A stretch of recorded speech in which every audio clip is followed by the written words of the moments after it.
Wonderful. Well, let's talk about like the first journey. You come here to Bali and then you start Expat Roasters as a specialty coffee company.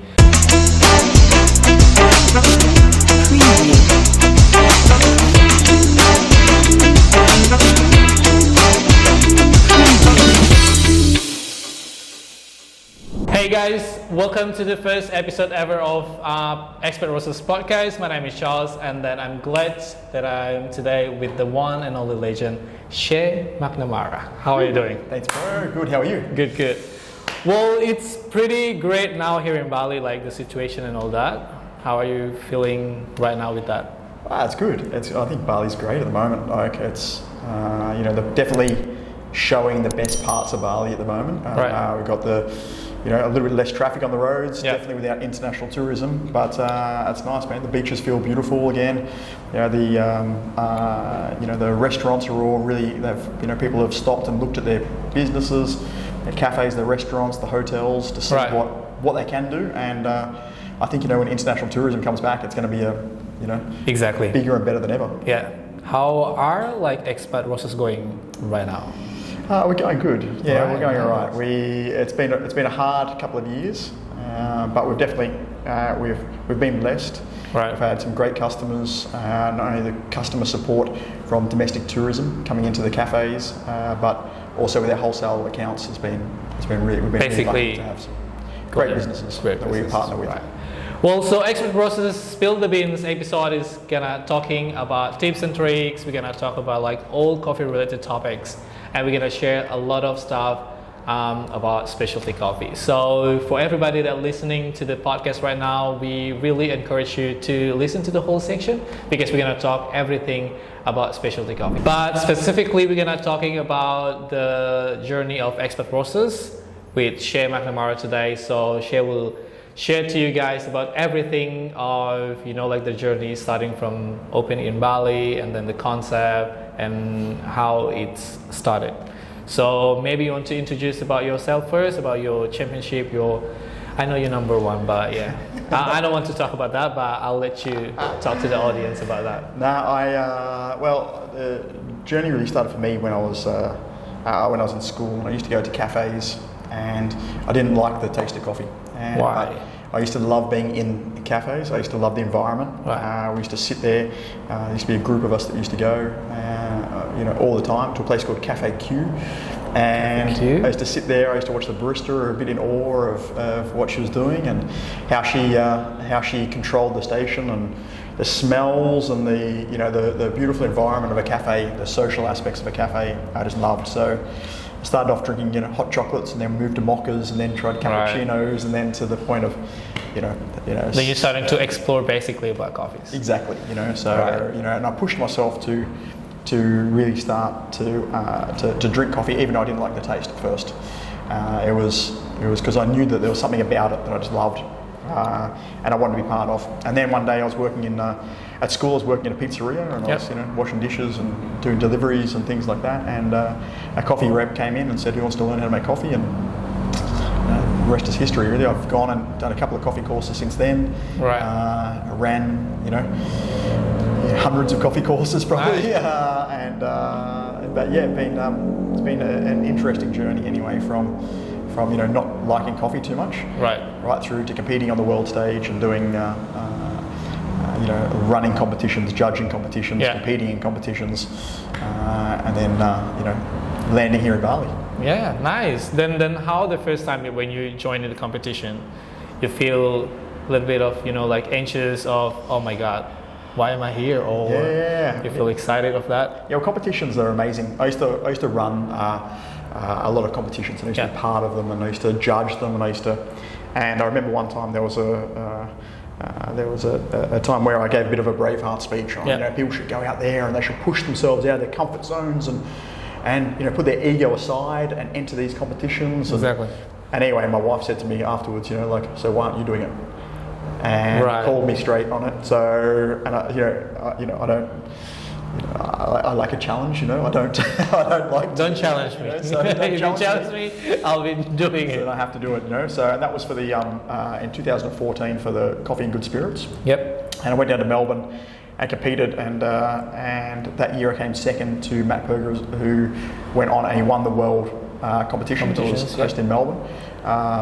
So it was an amazing experience, and I didn't compete the next year, but the year after. I jumped back in. I was working with a large multinational company that the coffee that people saw coming out of big companies, they quite often they would say that it's not good quality or it's not good, that there's not the knowledge within these big organisations. Right. It's mass produced, and so it can't be good.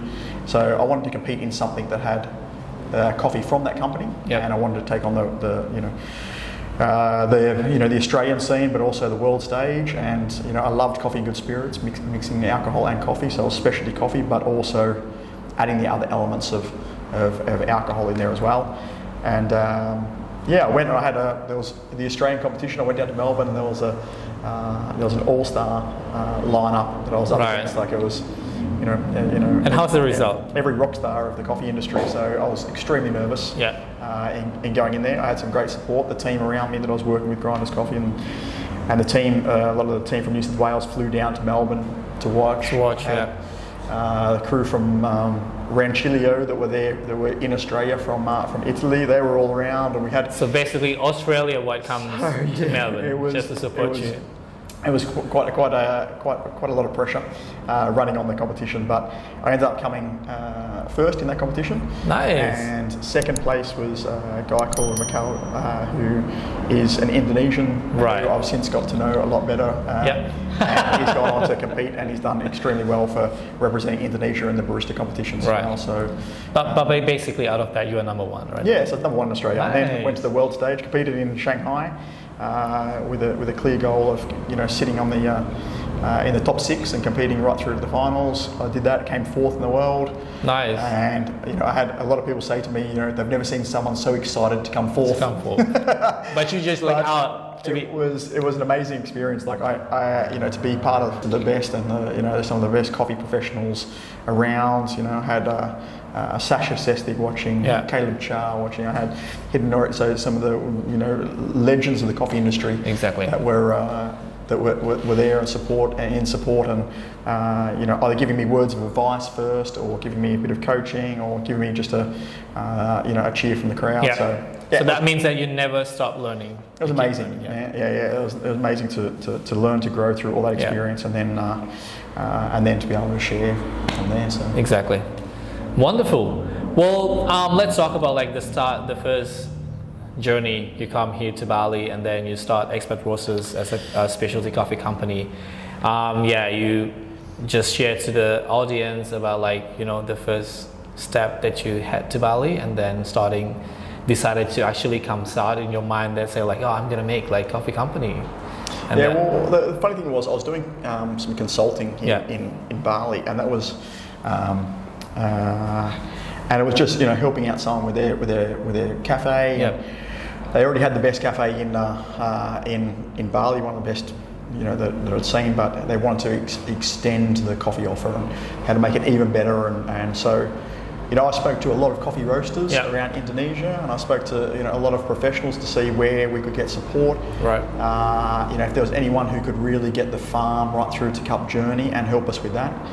So training, support, customer service, understanding farming techniques, work directly with farmers, because in Indonesia, we're blessed to be able to have access to farmers so easily. And so I realised at that time, I couldn't find anyone that was ticking all the boxes.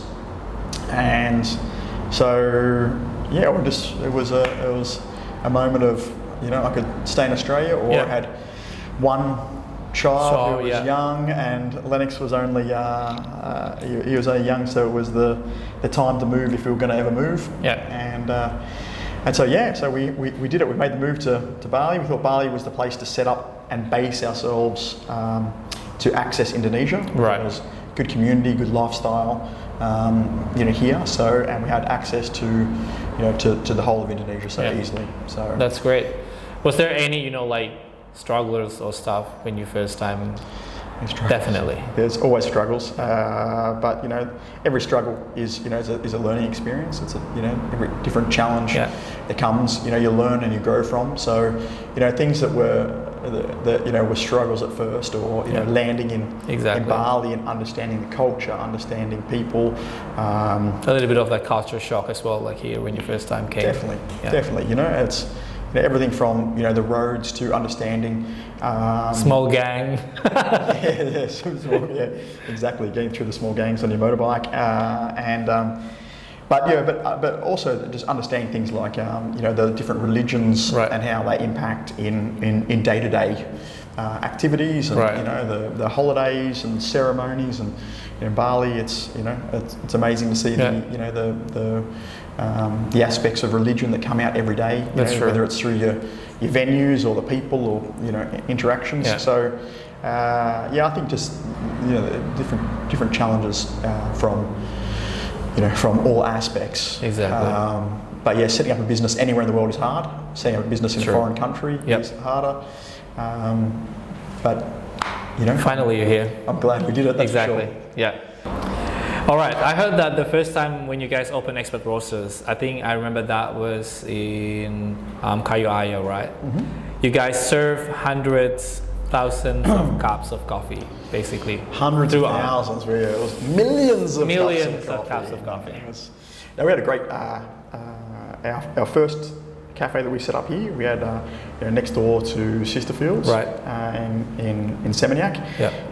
And it was great, we had lots of people coming through. There was the height of tourism in Bali, and really Seminyak was the hot spot. We were lucky enough that we were serving lots of customers per day. Yep. Straight into how we could get the brand out there in Indonesia. There's no other better way than serving a lot of coffees. And I really like when you guys still doing the live pouring, when people come and serve and you come straight away to the customers and do live latte art. That was really amazing. Yeah, well, I think there's always been an aspect of how do we create more education. Yep. So education comes in lots of different forms, but even little things like some people will get a cup of coffee and see a picture on top. Yeah. It's a rosetta or a tulip or a swan or something, but they don't know how it gets formed. Exactly. Some people think it's a stencil. Some people don't know. So I thought it was like a nice little touch to be able to, instead of pouring behind the counter, to be able to go to the customer, and so the customer can see what's happening, how it gets poured, and they experience the talented baristas that we have working with us at Expat. How many person that when you guys start Expat Roasters? There wasn't many. There was me and Hyundai, and then we had a few baristas that came in as well. Jess was in the background supporting and cheering us on. My wife, and Lennox was wandering out of the cafe and getting helping himself to the sweets and all that sort of thing. But there wasn't many. There was about 6 of us at first. But what we did have was we were lucky enough to have the support of my partner at the time. Yep. His business, which we had a great community through there. Some some beautiful people that we were lucky enough to help us and support us at first. And get us up and running from everything from access to purchasing and marketing. The works we had. A great support team that came through them. So it's already 5 years journey. Last October. Yep, just over 5 years. Yeah, that's very beautiful. So what is the major challenges when you first time moved to Bali, started Expat Roasters, and then until now, then you guys already reached 5 years old? Yeah, what challenges? I think we've there's day-to-day challenges. Right. There's business challenges. There's things like everyone has within businesses when they start. There's things about where to invest your money, how getting money in, challenges in cash flow, challenges with maintaining a business and supporting the business in the day-to-day running. But then there's also a lot of other challenges that have come our way.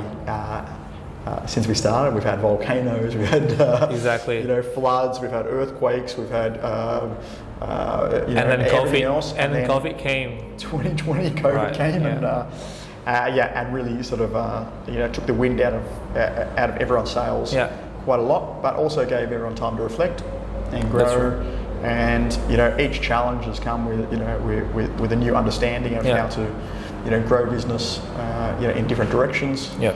We've I think that everyone's favourite term through 2020 was how they pivoted, and it was we definitely had to pivot. We had to change and look at our market, look at more into retail aspects. We had to see what new markets were available to us. Looking for any possibilities. To see how we could get the brand out there, more of the brand, and more product in people's hands. Exactly. So that's all right. So when we talk about expat process, right, like automatically that's going to be like people inside it as well. Yep. Is it difficult for you also to managing, like the whole company with people inside, with different character, like personality as well? Yeah, not really. I think it's definitely like my favourite part of being part of a family or a community here. But I only really manage 5 people. Right. I only manage a few direct reports, and then they manage the teams underneath them. So for me, when I'm talking to people or when I'm interacting with people, it's more about trying to see how they are, understand their challenges, see what we can do for the business, right. And then I feed back to my management team, what my thoughts are, what my suggestions are. Exactly. And it's up to them really. At the end of the day, I try and empower them enough to say whether, even if I think something's a great idea to implement something in their team, sometimes they choose not to do it, but it's my, I have to give my suggestions, but also trust the people underneath me that they're making the right decisions for their teams. Exactly. And they're creating the right community, the right vibes and energy going on in their own individual teams, and especially as we grow, it's too hard to manage. Exactly. Everyone. It's more. Yeah. So you keep it people like in a perfect communication, relationships, and then make them as the whole bunch of like family inside of the company. Absolutely, it's definitely more like a family. So not perfect communication and not perfect anything, but definitely just like a family. Exactly. Where it is just like a family. Where there are challenges, there are disagreements. But it's about how do we get through those and how do we make sure that we get to the best outcome possible. Exactly. That's very, very right. Well, the question that always comes, like everybody always talk, right? Like everybody knows about expat roasters. When I go to Jakarta, when I go to Surabaya, people always talk like, oh, expat roasters, I know. So then what makes expat roasters stand out from the crowd? Yeah, well, I think, as I said, when we first had the vision of setting up Expat Roasters, it was how do we tick those boxes that I saw missing in Indonesia? So how do we get an understanding of farmers, the challenges that are happening on the farms, right through to the distribution networks through Indonesia and the challenges that they face through there. But how do we manage through that? How do we be the best roaster possible? So how do we roast the coffee to get the best out of the organic or the raw product? And then how do you take it to either our own venues and serve it in the best way, right? Or even more so, how do we partner with people and give them the best service possible, so to make them serve their coffee the best possible way? Exactly. So whether it's our training or whether it's our marketing or after sales support, I think that we really we attempt to, if not get it right every time, we definitely attempt to tick all those boxes and give the best support and understanding right from a farm level right through to a pouring at the coffee level. So cool. I think that's one of the things. There's a lot of people that do good coffee, right? So there's a lot of people that have great training departments. There's a lot of people, Indonesian coffee scene has come a long way, especially there's some great roasters, and we just try and just keep pushing the boundaries further and further, whether it's our marketing, whether it's our sustainability programs, whether it's our after sales support, whether it's our brand. I feel like anything that we do, we just try and make sure we're doing it for a reason, and that it's supporting people to get more product in more people's hands in the best possible way. All right then, let's talk about like during pandemic. Like I heard that Expat Roasters has collaboration with Lamersok Australia when you guys help like local community here in Bali, like support people with food and then like come to say hi to them and then and tell a story about that. Well, I think there was so many great either charities or great programs that happened in Bali. We partnered first with some local businesses here. We helped the guys at Sea Circus. They did some great stuff where we supported them with coffee. We gave away thousands of coffees free to people who have been affected by COVID. We partnered with a couple of other people to do some other programs, and then we also were giving some backpack packages or just some basic food packages to our staff. But then when our staff salaries were starting to go to still be there and everyone was still employed, people were still getting paid, and then there were so many people that weren't getting paid, or so many businesses that had closed down, so many families that were affected. We just thought a little bit more like, what else can we do for the community? So how else can we get it out there? So and back in Australia, I was there at the time, and there was friends saying to me, mate, like, what can I do? Like, I love the people in Bali. Like, I love, it's such a great place. The people, what can I do to help? I can't go there, so what can I do? And I said, I don't know, buy them some food. Buy us, help the families. And they just said, what's the cost? How do I do it? And I was like, oh, okay, for $20, you can do something. So like, great, I'll buy 2 boxes, or I'll buy a box.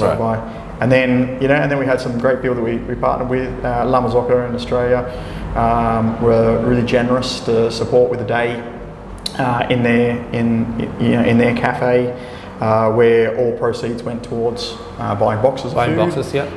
So it was super nice to see the support from some people. I had some amazing businesses that are in Australia that also supported, that didn't want to be named, that were just would give $1,000 or something, and or whatever it was, and but it wasn't about being named and highlighted. They just wanted to help. You just want to help. So that was even nicer to see that. Exactly. So it's amazing. Lamersok also said, don't put us on anything. Don't worry about advertising for us. It's not about marketing for us. Exactly. We're just trying to help. Just about helping people. So it was really nice at that time to see the people outside of Indonesia were still caring about people. Especially in Bali, that a lot of Australians have got connections with people in Bali, obviously. That's true. Well, that was really nice. So what's next for Expat Roasters? What's next for Expat Roasters? Are they going to be like expansions to another city, or maybe out of Bali, or maybe out of Indonesia, or like what's next? So there's a lot on the horizon. We've got plans with our licensing. So we're going to be licensing throughout Indonesia.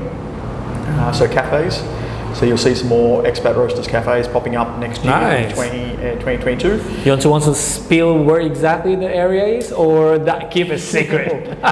keep everyone wondering. But there'll definitely be some cafes popping up that you'll see. Some beautiful sites. We're working with some amazing artists and designers to be able to create these spaces. We're also doing more in Bali. We're extending our wholesale programs all throughout Indonesia, running training programs all throughout Indonesia as well. We're supplying people in Singapore already. Cool. We're now, we've got a facility in Australia to be able to roast in Australia and to wholesale and sell online in Australia. So we've got subscription models. We've got one-off sales in Australia, and we're definitely looking at different regions around the world, seeing how we can access them and get the brand out to more places. Awesome. Have some fun and see what we can achieve. How big we can grow with making sure that we're maintaining all the quality. So making sure that whoever we partner with, however we expand, that there's always that underpinning of quality, understanding why we started, and make sure we stick true to our original goals. So basically, that's the goal for Expat Roasters in the future. to be huge. Yeah. To be out there, to be To be seen as a like global brand as well. Yeah, well, I think we're definitely seen as a global brand already, but it's to be playing globally. Right. I want to. I love travel. I love cultures. Exactly. I love seeing how coffee is consumed in different cultures around the world, and to be part of that more and more and more is just going to be amazing. I think that, whether it's in the Middle East and the coffee culture there really excites me. Right. Through the US, through Europe. I've spent time in Italy setting up cafes there. I love that part of the world, and I think that what we're doing is still something that could be, could add to the cafe environment, in lots of places around the world. But nice. Yeah. I think Indonesia's still got so many opportunities to do first. So we're doing it, and slowly but sure. Well, I think if COVID hadn't hit, we wouldn't be as slow. I think it's slowed us down a little bit, but I think once we get running now, we're definitely building up. And I think once we get a roll on now and we're running again, once Indonesia opens up to tourism, Bali will kick again. We can focus in more on our projects around in other parts of Indonesia. We can build those and then step out to the other parts that we've had a lot of interest from. Nice. Well, what motivates you to every day to continue grow the business, and also motivate all the staff, people inside Expat Roasters? Like, what makes you really motivated? Yeah, I think I love what I do. Like, I love the industry. Exactly. My wife once said to me, she said, Shae, you don't understand what most people experience, because I've never disliked going to work, because I've been working in the coffee industry my whole life pretty much. So I've always loved going to work. I've loved working as a barista. Yeah. I've loved working in sales, in coffee sales. I've loved working in training departments. I've loved working as brand ambassador in coffee companies. I've loved every part of the industry. I love that. I love competitions. I love mentoring people. To have Expat Roasters now at a point where the company is doing all these things, and I'm seeing it grow, and the more we can do it, the bigger we get, the more access we can do the more access we've got to helping farming communities, to working with young baristas, to bring more people into the industry, whether it's front facing and cafe style, or the roasting, or whether it's the back end. You guys in marketing, exactly, and how you guys can have fun in coffee and create amazing things. So seeing businesses and people grow motivates me extremely, but also just coming to work and having fun in the industry. Still motivated. Basically, you do what you love. I've always done what I love in the coffee industry, which I've been blessed to be able to say that. With 100% conviction on that. There's hasn't been a job that I've disliked when I'm working in the coffee industry, and I just hope that we can create more jobs for people that can have the same experience as me, to be able to come up as either young baristas, or in marketing or sales, or even if it's finance or procurement, or it doesn't matter what it is, but to still be able to have fun and to be able to work for a company that they are proud of. To work with a team that they enjoy coming to work with. They feel safe. They feel loved and supported, and all that sort of thing. Right. This sort of stuff is just amazing. Yeah, it's the best. So. Well, last but not least, a lot of people want to open business in coffee. They want to be a barista. They want to join competition. They want to join a lot of stuff in coffee industry. You have some messages, or what things that will make them say let's do it. Yeah, you need to go. You have to join the competition or whatever. Yeah, I think it's just that when you push yourself out of your comfort zone, you always win. You might not win the competition. You grow so much. If you push yourself, I say I'm just giving it a crack. I'm just having a go. But I love to have a go. And I love to I love to do things that other people say you can't do. You know, I love to, people say it's too hard to set up a business in Indonesia. I love to do that. The challenge of that's great, you know. And I think that when you do these things that are a challenge and you get through them, the amount you've learned and even though it might have been uncomfortable for a while, the benefits well outweigh. So, whether it's taking a job in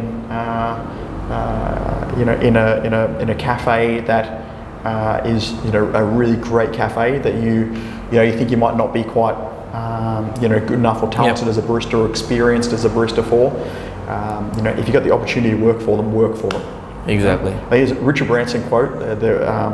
It's something along the lines of if there's a great opportunity, you get offered a great opportunity and you don't know how to do it, say yes and then figure out how to do it later. Exactly. I think that's that's definitely I think I agree, because you never know before you try, right? So then you have to jump in, figure it out, work it out, and then moving forward. Yeah, and it feels good afterwards, Exactly. Once you do work it out, it feels good. And the worst thing that happens is that it doesn't work out and you're in the same spot as if you didn't try anyway. Exactly. That's true. Doesn't matter. Yeah, at least you have tried. At least you've tried. All right, so you also being in the championship, right? Also barista. There's a lot of people also, figured it out, what the best skill of barista that needed right now in the coffee industry. Mm-hmm. You have any, tips and tricks, what best skill that they need to have, or when they want to join in the first, step of being as a barista? First step of being a barista? I think the first step of being a barista, I think you got to respect the core product first. Right.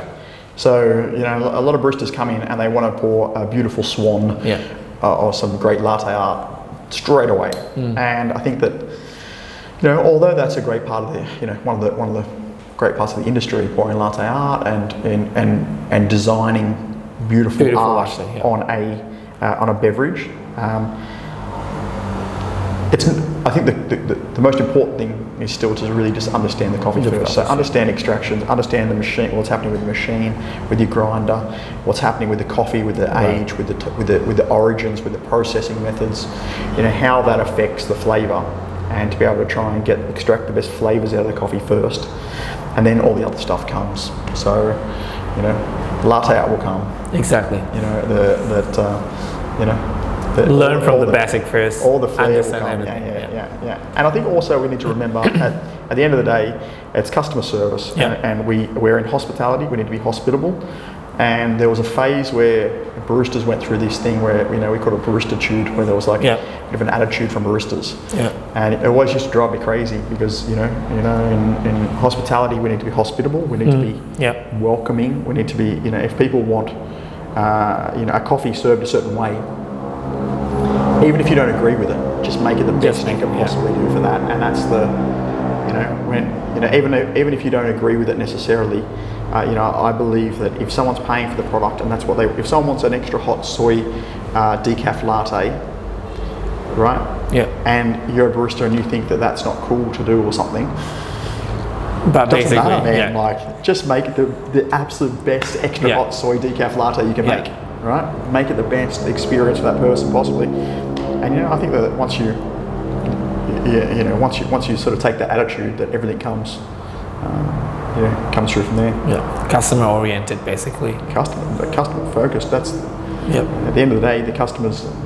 Without customers, we'd all be sitting in the roaster. Exactly. Well, that was really amazing talking with Shae Macnamara, the CEO and founder of Expat Process. We've talked a lot about coffee industry, starting from opening the business, building, managing people inside, talking about the specialty coffee, being a barista, championship, all the achievement that Expat Process has been done. Really amazing and also inspired us. I'm again, thank you, Shae, for coming. Thank you very much for having me. And then, if you want to say something about, check out website or don't forget to www.expatroasters.com. We've got all of our retail products, everything on there. We'll have blogs, information. There'll be a lot more products coming. Weekly, monthly. We've also got all of our social media channels. Exactly. We want to get to Instagram, TikTok, Pinterest, YouTube, Reels. Don't forget Facebook. A lot of social media that we have. So you guys need to follow us and check them out. We have a lot of information in there as well. And you guys need to follow our YouTube. And don't forget to subscribe. Definitely likes and comments for our YouTube at expatbrothers.com. And then remember, if you guys here in Bali, don't forget to come and say hi for Expat Brothers. We have 3 outlets here in Bali. We have one in Petit Tangat Seminyak, Brew Bar, at Beach Walk Mall, and also G88. Don't forget to come, say hi, have a sip of coffee. Exactly. Once again, thank you guys for watching this YouTube channel and also listening to the podcast. Shae, thank you again for coming. Thank you, bro. And then we'll see you guys in the next episode. Ciao.